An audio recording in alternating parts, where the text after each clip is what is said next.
and faithful disciple of the President of our country, President.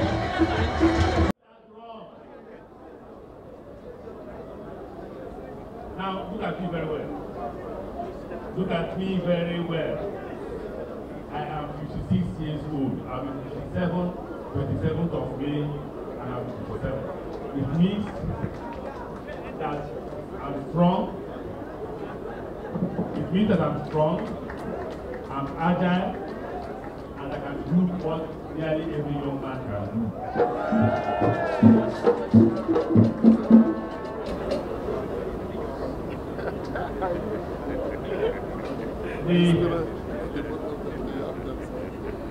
What I can tell you is that poverty chased me all the way. Everybody tells you Amaechi was a big man, he lived in Germany, my father loved to school, he was a planting, when I said to my dad, even though he did not want me, I loved my father to death. But my father didn't go to school, he smart all of us, and I was the first graduate of my family. So imagine what happened to my elder siblings. They suffered on my behalf. And I've heard this story, you laugh. One day we called the family meeting. And I said to them, I'm tired of bearing everybody's responsibility. Now you have to bear your own responsibility. I'm extremely tired. You have to work hard for my definitely that's what I'm doing. That's what we do. Apart from all that, the money should not be paid on, and maybe you see I'm tired of it. So I'm the first graduate. Every other graduate in my family was after me, so I trained my younger ones, and they're all graduates. So I'm not a big man. Anybody who says he knows me and that I behave like a big man, just doesn't know me. They have a problem. If you do poll, the greatest weakness I have is I say I don't behave presidential. And I told them I don't have to behave presidential. Presidential means, oh man, stay where you are, I don't really show you how this I am, right?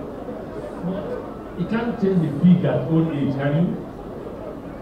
You can't. I eat alone, I drive myself, I go to where I want to go. I don't like security and protocol, they are disturbing me. The most experienced Nigerian running this election. Both PDP and APC, let them come out. The most experienced Nigerian. Speaker 8 years. Those who have been in parliament, some of them was 2 months, 20 months. Speaker of parliament for 8 years. Governor for 8 years. Minister. So everybody knew when I was chairman. One more information. The then president called me one day. Amaechi, you have turned the governors forum into a labor union. Because we demanded the rights of Nigerians when I was chairman. So for 2 terms, I was chairman of Governors Forum. Who can remember the most memorable event in my chairmanship? Who can remember? 1916, when mathematics changed figures. 16 wanted to overthrow 19. We said no. And we remained as the authentic chairman of Nigerian Governors Forum the second time. Then I became minister. But before I became minister, don't forget, I tell my children, I say, you have a problem. The problem is that my shoes are too big for you. You have to work extremely hard to fill half of my shoes. The first Nigerian, I may not be the only Nigerian, but the first Nigerian to lead a campaign that removed the party and the government in power to replace it with an opposition party. And if you knew that when I was chairman, no big man, I was governor, no abada, like they're forcing me now to wear this abada I'm wearing. It was shirt and trouser and canvas. And I was running everywhere, shouting and pushing and fighting. Oh, they will shoot down your plane. I leave Port Harcourt by 11, I land here by 3, I leave Abuja and I land back to Port Harcourt. Oh, they will kill you with food poison. I ate anywhere I saw food. If I'm hungry and as the mama put in front of there, while the president is speaking, I'll run there, eat my food, come back here and meet the president. Because only God can kill you, nobody else can. Any day you die, only God has said you will die. So, when we finished our first tenure, the president and I met and spoke, and he said to me, I hope the president won't be angry that I'm telling people some of the things he said, but I will just tell you this. And he said to me, Amaechi, I hope that we can get a good DG that will work as hard as you have worked. I said, sir, there are very few persons like me. You know why? My hemoglobin is 19. Normal hemoglobin is 13. Normal hemoglobin, ask any doctor, 13. Mine is 19. So when you are tired and sleeping, I'm on the road. I have what Nigerians call excess blood. And so I said to Oga, there are not too many people with that. It has a risk. The risk is that if you are not active, your blood will clot and you will die. So I'm very active so that my blood will not clot. And the president looked at me and said, okay, I will appoint you for the second time as DG. And I gave him the letter and he signed. And I'm DG. So I've looked at the country. I've been blessed by God. My children, all of them are graduates. So I've been blessed by God. But I need to give back. I need to repeat the things I did in River State and expand it. What did I do in River State? Who can remember? River State was notorious for insecurity. How many of you remember now? Nigerians forget easily. People used to raise their hands to walk the streets. Right? And when I came in, I took a decision that the Jews thought was a madman's decision. What was the decision? Everywhere you went to in Port Harcourt, in River State, there were checkpoints. Checkpoints, military, not police checkpoints. Police ran away. Military checkpoints. That's initially. So then there was Janaburatai, then Bello, Abba Suleiman, and I asked, what do we do? They said there was instruction that you should not shoot these boys unless they shoot you. And if you know that you are an army man, army people will tell you, if you hear the sound of a gun, it is not meant for you. Because that sound travels faster than normal sound. We reversed it. But in reversing it, the first thing we did was to build an economy. Because the problem why you have militants is poverty. Today there are bandits all over. The reason why there are bandits is that we were very rich at a time in the Nigerian history. But PDP frittered away our money.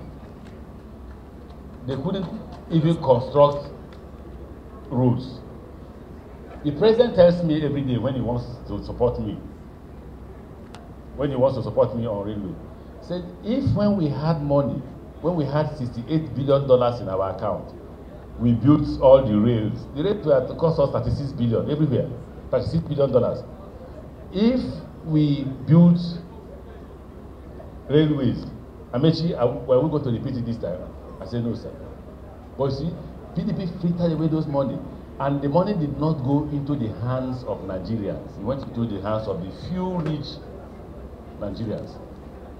What happened? Poverty pervaded the whole country.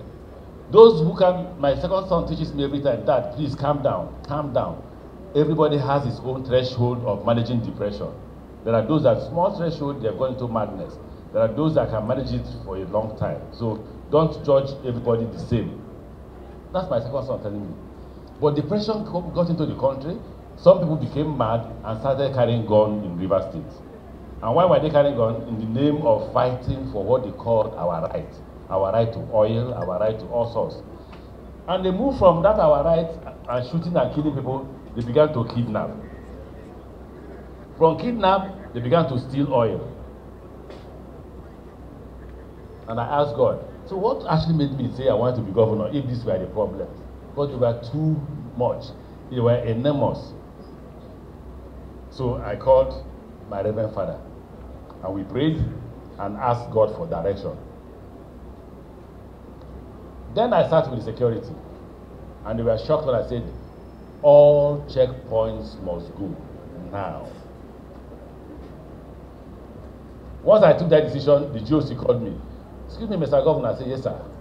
Why did you remove checkpoints? All they didn't know was I met with economists. The economist told me that the moment an investor comes into your town and there are so many checkpoints, he will run away. The first signal it gives him is that there is insecurity, and his investment is not protected. He will leave. That will create more employment, that will create more crime, and will take more lives. So I took that decision, and I took the decision that we will start infrastructural development. So we started building roads, brand new schools, took schools away from local government, kept their money with them, never took 1 naira from local government. I didn't even know when local government got their money from the federal government. Never knew one day. And I will never know until I die by God's grace. Because if you make me president, we'll get the local government to take their money directly from the foundation account. So that governors will stop tampering with the local government. One of the reasons why crime is also on the rise is that that money, even though they were not using it for development, that money that chairmen used to share with people in the rural areas, the money is no longer there. So more people are now into crime, who, with blessing of the chairman, would have gotten some money at the end of the month and would have made them not to go into crime.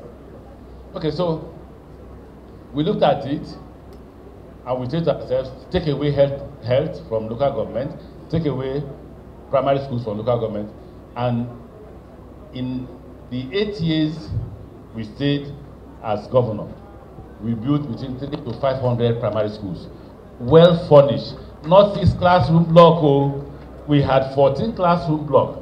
When people began to withdraw their children from private schools to government schools, we increased from 14 classroom blocks to 20 classroom blocks. Go and see. I am ready to bet money, go to Port Harcourt. It's been abandoned, but it was built. Now, we built the schools with so many toilets, between 10 and 12 or so toilets, to enable all children go to toilets. We employed contractors who will stay, and if a child goes into the toilet, as he comes out, the contractor will go and clean it, and it was paid every month end. You see how we are pushing money into the hands of Rivers people.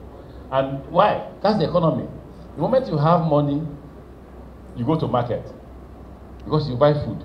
If you buy egusi, the man who sells egusi will buy okra. The man who sells okra will go to the doctor. The doctor will pay the nurse. The nurse will buy school uniform. The tailor will buy soap. The soap producer. So the economy was revolving. It is worse for a state when the governor of a state is the contractor to all projects. Yes. The reason is that the governor can only eat 1 chicken. Yes. He can't eat 2. If you like, pay him 20 billion, he can't eat 2. He will eat only 1, right? Maximum, him and his wife will eat 2. But you see, if you pay 10 contractors, right, they will pay 20 workers. The 20 workers will pay 10 children school fees. The 10 children school fees will buy oil. See, the money will be multiplying and the economy will be growing. That's what we did. We avoided to steal people's money. And we said to ourselves, you must redeem this state. So we built these schools in literally every village of Rivers State. Every. We took primary health care from them, started building primary health care centers. I remember Miss Amina Mohammed coming to one of the health centers and saying, Amaechi, no, this is a hospital. A health center is a small building. This one is a hospital. That's not. I said, that's what we deserve, we Rivers people. And that's what I would build. And we built 150 of those health centers. When I came, there were only 200 doctors in deployment of River State. By the time I was leaving, there were 600 doctors. When I came, doctors didn't have cars. The cars they had were their own cars they bought with their money. By the time I was leaving, I had bought 600 cars for 600 doctors. Why did you buy the cars? Because other states were poaching our doctors. That's when I heard doctors say they don't have employment. I say, why? Every day we were looking for doctors to employ, we were not seeing. Just like we were looking for teachers to employ. By the time I left River State government employment, I had employed 13,200 teachers. There were only 3,000 of them that were teachers. The rest were just graduates because there are no teachers in the country. And we not employ River State alone. We said any Nigerian, if you like, live in Sokoto. If you're a teacher, come and teach in River State.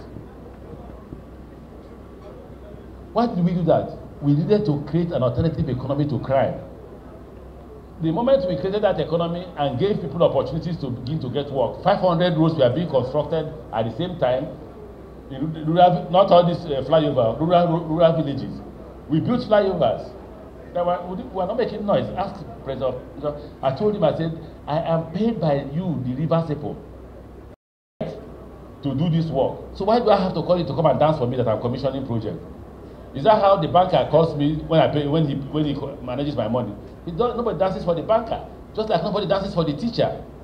So why do I have to commission project? Because what I was asked when we had the banana farm, nobody knows about this. I said, no, I'm not paid to advertise. The salary I'm paid is not advertised. It's to make these things available for Nigerians who live in River State. We gave scholarship to poor people's children to go overseas to school. Non-indigenous had 20%. Each local government 20%. Non-indigenous from any part of Nigeria but lives in River State 20%. Once we created this alternative economy, what did we do? We now went to the police and the army. We armed them. We didn't wait for federal government, give us army, give us gun. Just give us the army, we'll buy the guns.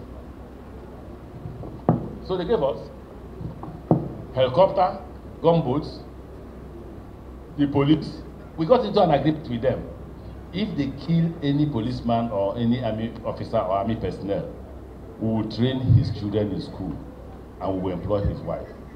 That gave the military courage to go to the war front. 6 months, if you know a Rivers man very well. Parties came back, nightclub came back, activities came back. Growing up in River State, nobody invited you to party at all. Once it's Friday, 10 p.m., you enter your car, you start driving down Port Harcourt. Well, boom, boom, you enter. Boy, how now life, that was a long time. You start dancing. Dance there for 1 hour, you enter your car, go to look for party. That's what we do. Nobody invites you to party. But under this militancy, there was no party. Suddenly, party returned. What was the consequence of militancy? Women began to deliver children in rapid succession. Reason, husbands had nowhere to go other than where? It is stay at home order. It was COVID in another way. But key to this fact was the alternative economy had been created. So we had to fight the criminals. 6 months, life had returned. I tell you this story because I said to you, I am tested and I'm trusted. I won't repeat because there's no time. I won't repeat the story of railway. I won't. Only you can tell the story of railways. Because if you want to go, if you're in Lagos, you want to go to Ibadan, enter the rail at a cheap cost. If you're in Kaduna, you want to come to Abuja, the same. By May 23rd, the railway from Kaduna to Abuja will start running again. All that we did within our first tenure. We are constructing Kaduna Abuja now. I mean Kaduna Kano. Just like we are constructing Port Harcourt Maiduguri. Port Harcourt Maiduguri will pass Makurdi. We have started. If you say it's a lie, send somebody to Port Harcourt and see if they are not constructing. They are coming. We are pushing while we are negotiating the loan. The moment we get the loan, then you see them in 4 or 5 different fronts, which will include Benue. All will be constructed at the same time as we did in Lagos. I want to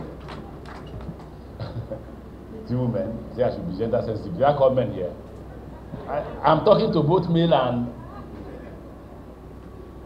Okay, gender sensitive. My wife is also a guy in the house. In fact, she's the leader of the house. We am supporter.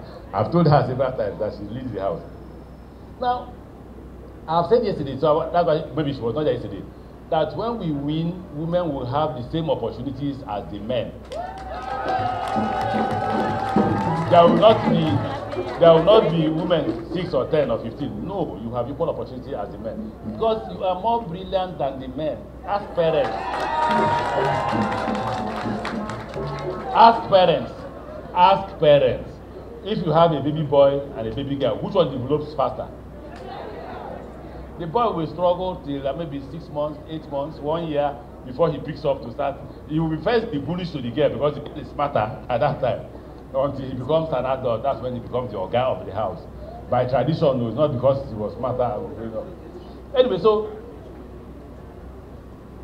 if you therefore look at all my activities growing up as speaker, as governor, as minister, there is nobody running this race today, whether APC or PDP, that you can compare to me. So don't vote for me for the fact that I'm from South-South, I'm from South-East, I'm from South-West, I'm from North-West, North-East. No, vote for me because I'm a Nigerian. Vote for me because I have said to you I'm the most qualified. Anybody who says he's more qualified, put us on the same table, let's weigh the scale. If his scale is bigger than mine, please vote for him. There's one more quality that I am always very happy about. I hear from Nigerians, he does not lie. Anywhere I go, yesterday they said it, anytime I go for campaign, I hear it everywhere. If I didn't say it and I keep this microphone, that's the first thing you hear from the chairman. That this man is an honest, they say he's an honest Nigerian. Guess what will be my reply? My reply is usually, if all of us don't tell lies, this country will be better. The reason why the country is not better is that we are playing tricks.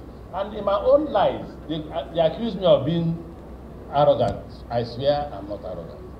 In fact, when I tell you the truth, I tell you the truth innocently. Innocently. I won't know if you're hurting. It is only after that you tell me you're hurting. If you tell me you're hurting, I apologize. But why should I carry the burden of having to play you tricks? So that's why I'm a different politician.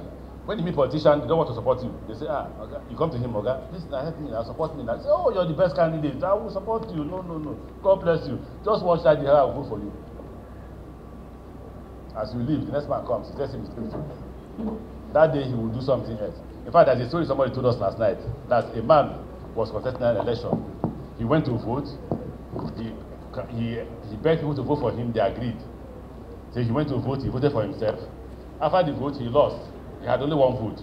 Then somebody walked up to him and said, see what this could do to us. After my vote, he said, God punish you. I know I voted for myself and I scored only 1. So where is your vote? That's a typical Nigerian politician. I'm not. If I won't support you, what do I tell you? I won't support you. In fact, there was a day, late Chief Wike is dead, our leader. He never said, oh, Amaechi, don't be diplomatic. I said, okay, I'm learning that since I want to be governor. When I came back to him, I said, okay, I don't know how to be diplomatic. It's another name for lying. God bless you. Thank you very much. People.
Mr. President, the Benue community feels you. May I quickly, because of want of time, appreciate in a very special way your kind gesture to the Benue people by electing one of our sons and supporting another, by supporting one of our sons, His Excellency Emmanuel Jime, as Secretary of Shippers Council of Nigeria, and also supporting the appointment of one of your sons that is always with you, His Excellency Richard Nenge.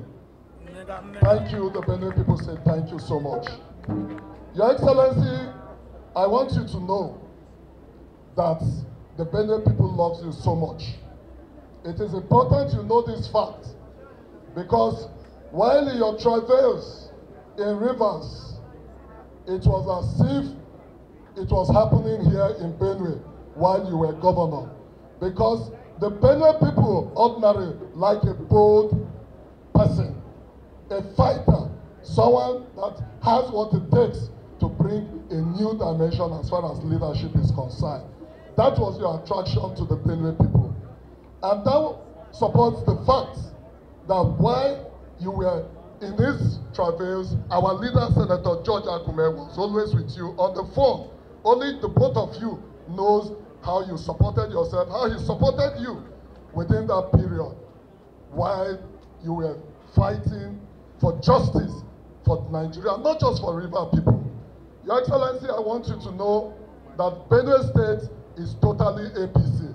We know under your watch, under your leadership as the Director General of the President campaign in 2019, you did all you could to showcase a new style of leadership for Nigerians to understand the difference between the PDP and the APC.